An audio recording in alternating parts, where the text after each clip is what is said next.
What will Stephen Kwan do in his sophomore season? Find out next on Fantasy Baseball Today in 5.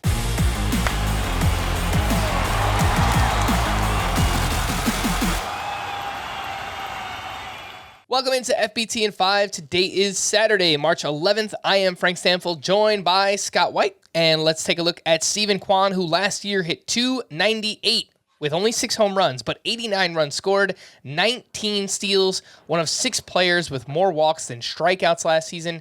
Scott, what are your thoughts on Stephen Kwan entering his second year? Very unique player, and one who I find myself drafting more often in points leagues than in categories leagues for obvious reasons. I mean, that's his better format. Among qualifying batters, only Luis Ariz had a lower strikeout rate than Stephen Kwan. So just by avoiding strikeouts, he makes up for a lot of his deficiencies in points leagues. By avoiding strikeouts, he also hits for a high average, and that's the main appeal in Roto. He's drafted in a range where that's not so easy of a category to fill. And, he still goes a lot earlier than somebody like Arias, but 2 things. One, he's outfield, which is a harder position to fill in that format, which is typically 5 outfield spots. And the other is, he actually can make a pretty good contribution in steals. He had 19 last year, and it was backloaded. He had 14 in the second half. So he ran more as the season went on. He's not,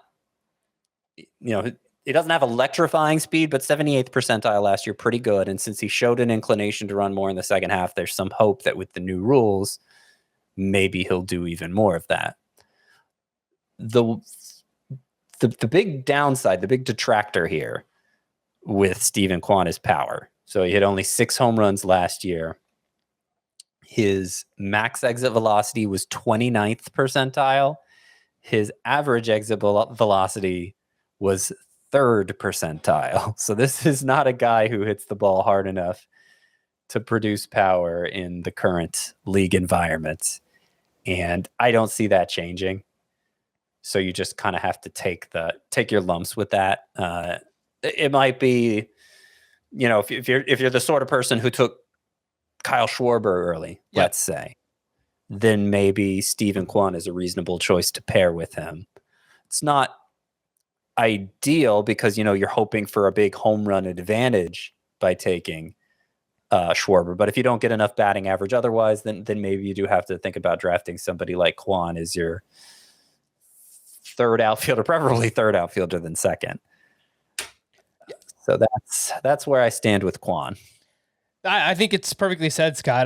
The other name that came up to me was Matt Olson. If he hits around 250 and gives you 35-plus home runs, or if you just wind up with a bunch of power guys early, maybe Kyle Schwarber and Matt Olson on the same team, then I think in terms of roster construction, adding Stephen Kwan to that roster in a categories league makes a ton of sense. With the batting average and the steals, you mentioned what he did late in the year. His season construction was interesting. He was awesome in April, Stephen Kwan was. He was brutal in May. I was like, I guess he's going to get sent back down. He made adjustments to his credit. From June 1st on, he hit .314 with a .380 on-base percentage, 5 home runs, 7 steals, a .793 OPS. So for someone that doesn't hit for power to still post a .793 OPS, I think that's pretty impressive for Stephen Kwan. Yeah, and it's worth pointing out the on-base skills there, which they're not amazing, like in terms of how often he walks, but it's a good enough walk rate that for as high of a batting average as he's going to produce, a good chance he's able to deliver like a .380 OBP. And batting leadoff for Cleveland, there's a good chance he's a stud for runs scored too, breaking triple digits for that. He only had 89 last year, but I think triple digits is well within the realm of possibility for Kwan, and there's not that many players you can say that about. So he is a genuine standout in 2 of the 5 categories, batting average and runs. He's at least decent at stolen bases with the potential to be more, but he's just going to be dreadful in home runs and RBI. The ADP for Stephen Kwan is 116.2. Would you rather have Kwan or Anthony Santander? I'd rather have Kwan, all things being equal. Of course, if you're talking Roto context, it kind of depends on categorical need, but all things being equal, I'll take Kwan. How about Kwan versus Jake McCarthy? Same thing.